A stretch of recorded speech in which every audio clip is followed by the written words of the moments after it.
Bogotá, 30 de abril de 1984. Son las 7:30 de la noche.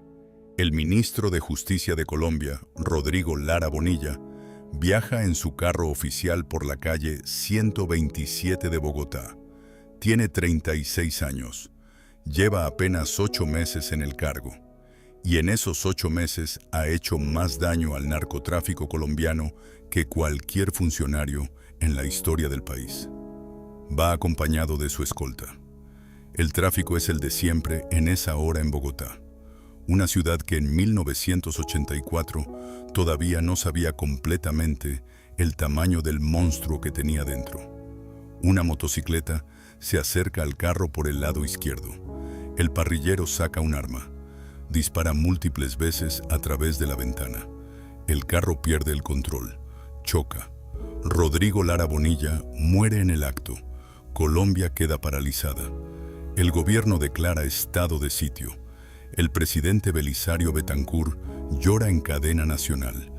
Y ese mismo día, antes de que termine la noche, toma una decisión que Lara Bonilla había pedido desde que llegó al ministerio y que hasta ese momento el gobierno había evitado: reactivar el tratado de extradición con Estados Unidos. La muerte de Lara Bonilla no detuvo la guerra contra el narcotráfico, la encendió. Pero hay algo en esta historia que raramente se cuenta con la profundidad que merece. Algo que va más allá del asesinato y de sus consecuencias inmediatas. Algo sobre los meses que precedieron a esa noche del 30 de abril. Sobre lo que Rodrigo Lara Bonilla sabía. Sobre lo que hizo con ese conocimiento. Y sobre por qué un hombre de 36 años, con toda una carrera política por delante, decidió convertirse en el enemigo más visible del hombre más peligroso de Colombia. Esa es la historia que vamos a contar hoy. Para entender a Rodrigo Lara Bonilla, hay que entender primero la Colombia que heredó cuando llegó al Ministerio de Justicia en agosto de 1983. Colombia era en ese momento un país en el umbral de una crisis que muy pocas personas comprendían en su totalidad. El narcotráfico existía, por supuesto. La cocaína colombiana llegaba a las calles de Miami y Nueva York desde hacía años. Los nombres de Pablo Escobar, de los hermanos Ochoa, de Carlos Leder, circulaban en los círculos de inteligencia y en las redacciones de los periódicos más audaces. Pero el narcotráfico, en 1983, todavía no había completado su penetración del Estado colombiano de la manera en que lo haría en los años siguientes. Todavía era posible para un funcionario honesto creer que el problema podía contenerse, que las instituciones podían resistir, que la ley podía aplicarse. Rodrigo Lara Bonilla era ese funcionario honesto y era, además, algo más raro todavía en la política colombiana de esa época. Era un funcionario honesto con ambición política real, con una base electoral propia, con un futuro que muchos en su partido ya veían como presidencial.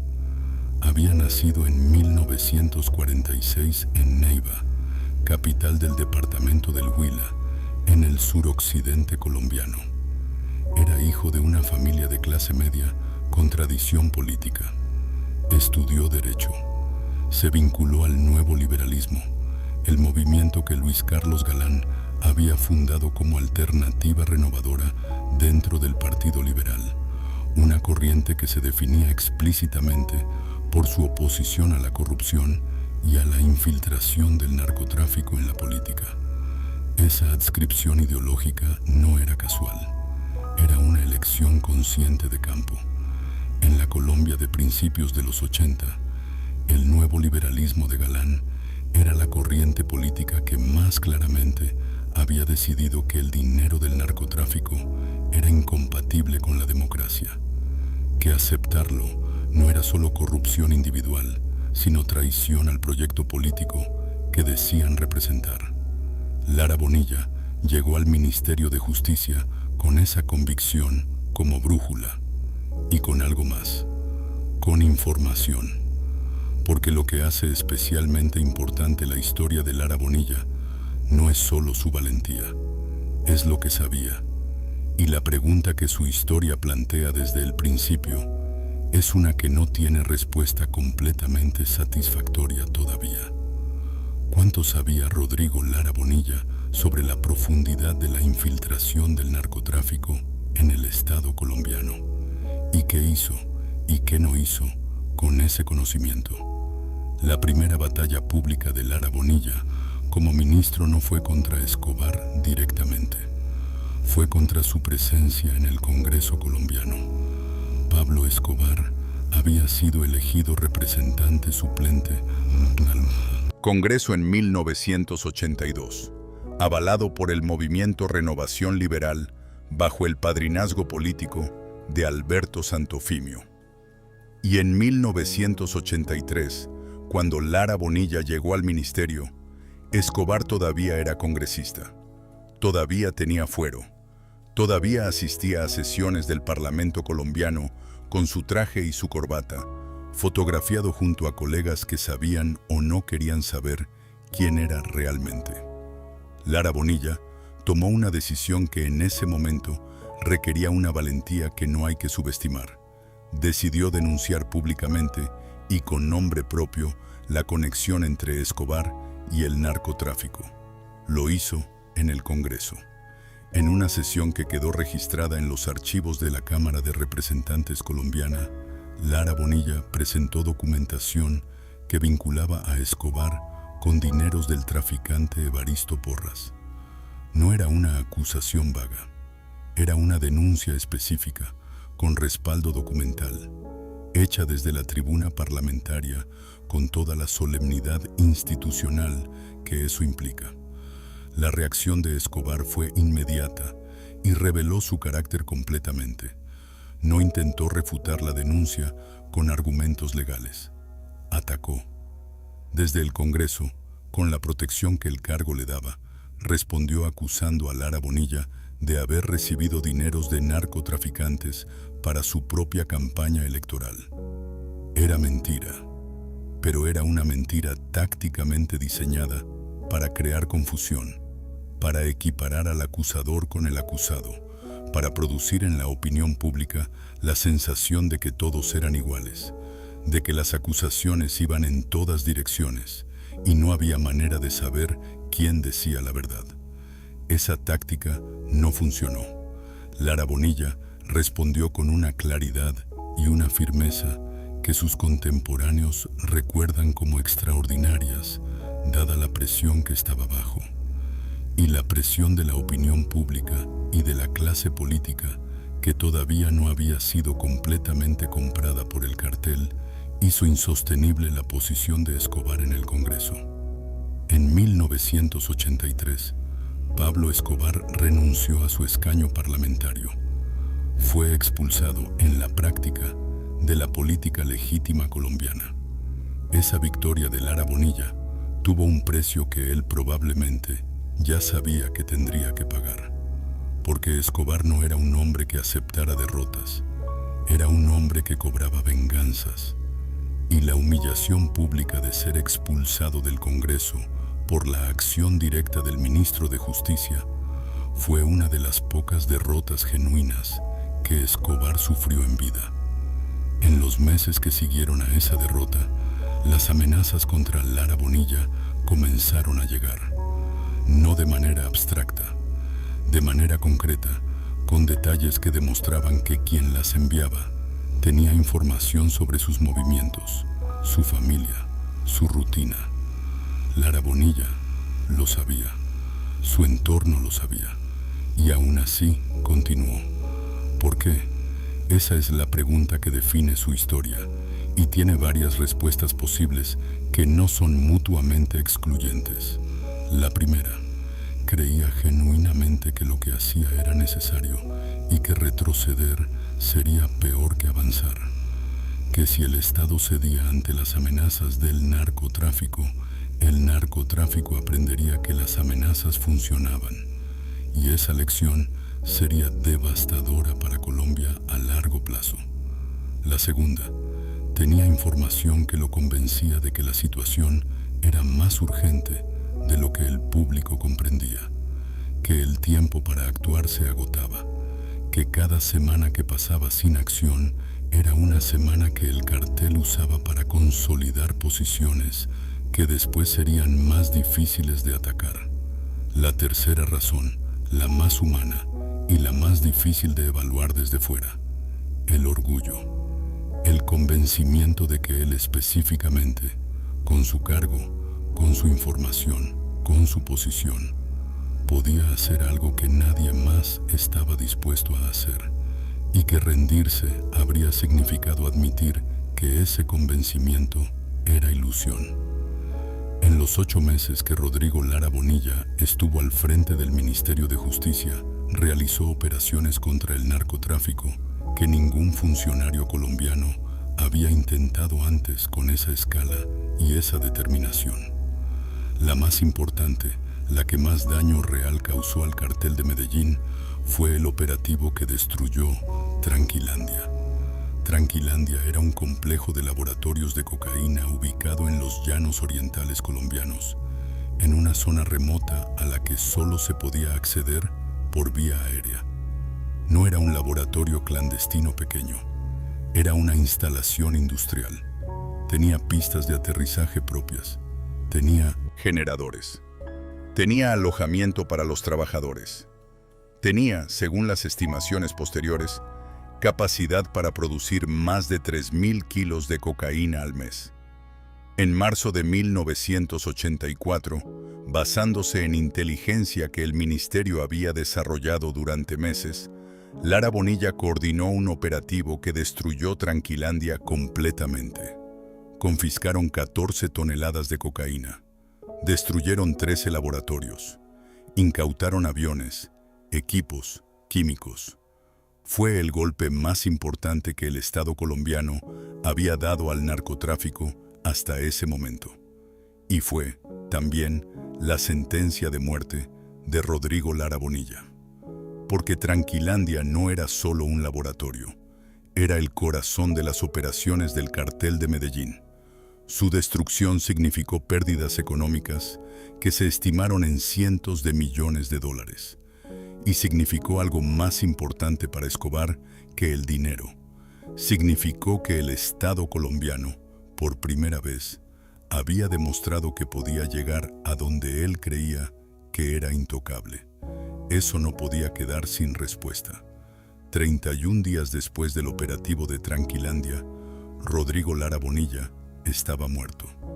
Pero hay algo en esa secuencia que la narrativa oficial tiende a simplificar de una manera que pierde algo importante. La secuencia. Tranquilandia asesinato es real y la conexión es incuestionable, pero reduciría la historia a una simple ecuación de acción y reacción, y esa ecuación no captura la complejidad real de lo que estaba pasando. Porque Lara Bonilla no solo estaba combatiendo al narcotráfico como fenómeno criminal, estaba combatiendo la infiltración del narcotráfico en la política. Y esa segunda batalla era más peligrosa que la primera, porque tenía más enemigos y enemigos en lugares más inesperados. La denuncia contra Escobar en el Congreso había creado enemigos entre los parlamentarios que habían aceptado dinero del cartel y que ahora veían en Lara Bonilla una amenaza directa a su propio bienestar político y personal. La información que el ministerio estaba acumulando sobre la penetración del narcotráfico en las instituciones colombianas tenía implicaciones que iban mucho más allá de Pablo Escobar. ¿Cuánto de esa información llegó a manos de quienes tenían razones para querer que Lara Bonilla dejara de acumularla? Esa es una pregunta que los investigadores del caso han planteado en distintos momentos, con distintos grados de evidencia, y sin una respuesta definitiva que satisfaga completamente. Hay un elemento de la historia de Lara Bonilla que raramente recibe la atención que merece y que contiene quizás la dimensión más oscura de toda esta narrativa. Los sicarios que lo mataron no fueron capturados ese mismo día.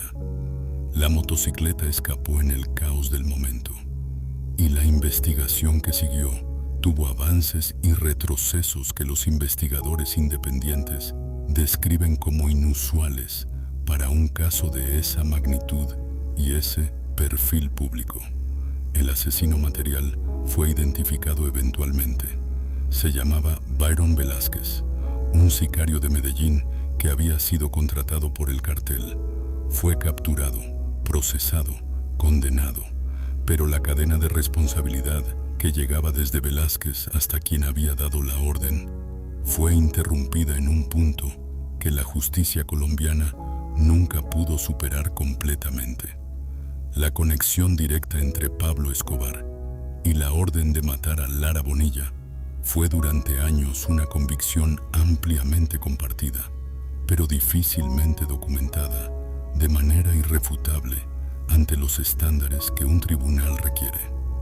Eso puede parecer un detalle técnico, no lo es, porque la dificultad de documentar esa conexión es en sí misma reveladora. Un Estado con instituciones funcionando plenamente, con una justicia no amenazada y no infiltrada, habría podido construir esa cadena de evidencia con mayor eficacia. La dificultad de hacerlo dice algo sobre el estado de esas instituciones en 1984 y en los años siguientes. Hay también la historia de los testigos. En los años posteriores al asesinato, varios testigos que habían visto o sabían algo sobre la planificación del crimen fueron asesinados antes de poder declarar. Ese patrón, que se repetiría en múltiples investigaciones del narcotráfico colombiano durante los años 80 y 90, funcionó como un mecanismo de destrucción sistemática de la evidencia que era más eficaz que cualquier abogado defensor. Y hay algo más, algo que las personas que conocieron a Lara Bonilla y que sobrevivieron aquellos años mencionan con una regularidad que resulta significativa. En los últimos meses de su vida, Lara Bonilla había llegado a un punto de conocimiento sobre la infiltración del narcotráfico en las instituciones colombianas que iba más allá de lo que había hecho público. Tenía información que no había revelado completamente. Información sobre conexiones entre el cartel y personas en posiciones de poder que, si se hacía pública, habría tenido consecuencias políticas explosivas. Esa información murió con él, o más precisamente, la capacidad de presentarla públicamente, de darle el peso institucional que solo el titular del Ministerio de Justicia podía darle, murió con él. Lo que quedó fueron fragmentos, testimonios indirectos, documentos incompletos, suficiente para que los investigadores vislumbraran la escala de lo que Lara Bonilla sabía, no suficiente para construir un caso completo. Y aquí hay una comparación que ilumina el patrón.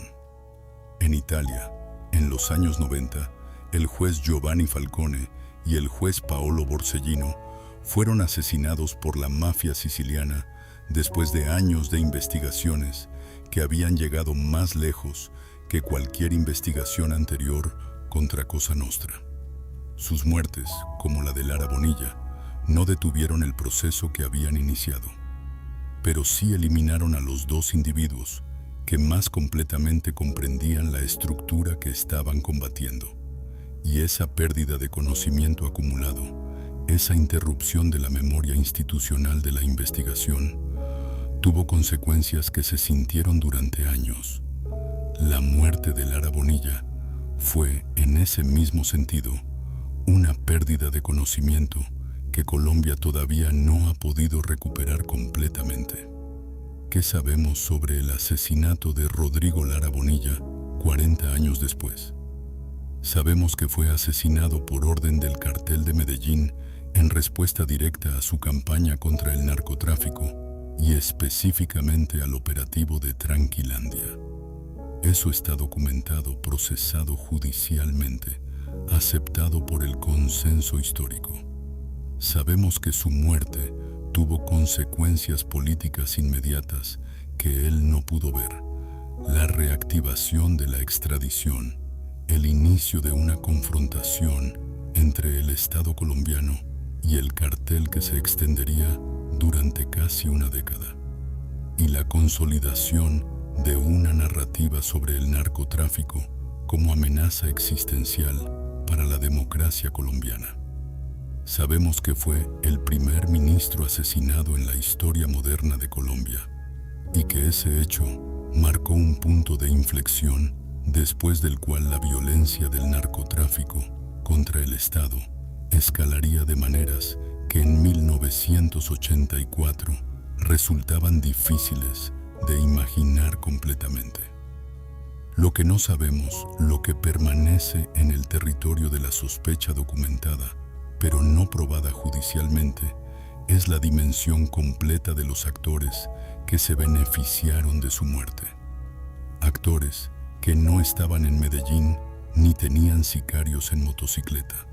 Actores que estaban en Bogotá, en los pasillos del Congreso, en las oficinas de las instituciones que Lara Bonilla estaba investigando.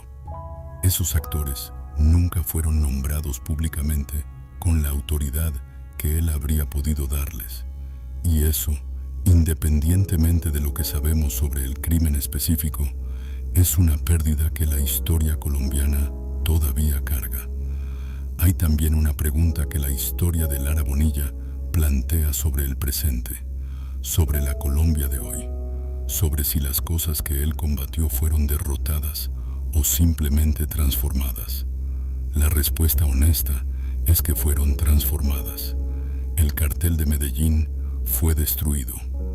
Pablo Escobar murió en 1993. La guerra que Lara Bonilla encendió con su denuncia y que continuó durante casi una década terminó, en cierto sentido, con la muerte de Escobar. Pero la infiltración del narcotráfico en la política colombiana no terminó con Escobar.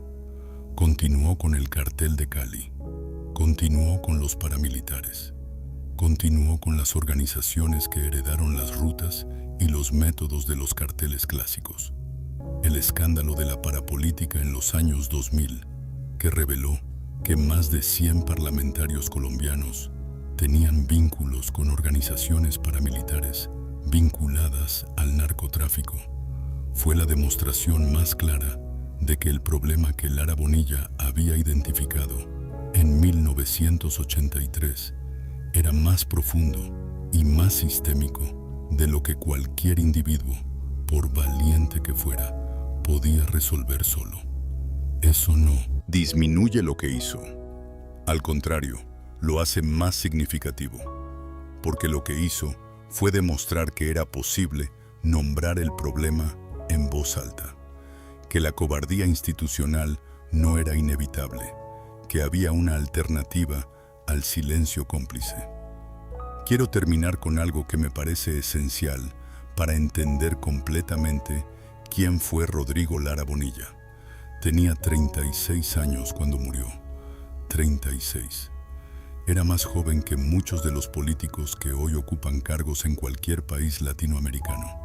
Tenía una carrera política que sus contemporáneos describían como potencialmente presidencial. Tenía una familia. Tenía, en términos puramente personales, todos los incentivos del mundo para no hacer lo que hizo. Podría haber llegado al ministerio y administrado el cargo con la cautela que el momento requería.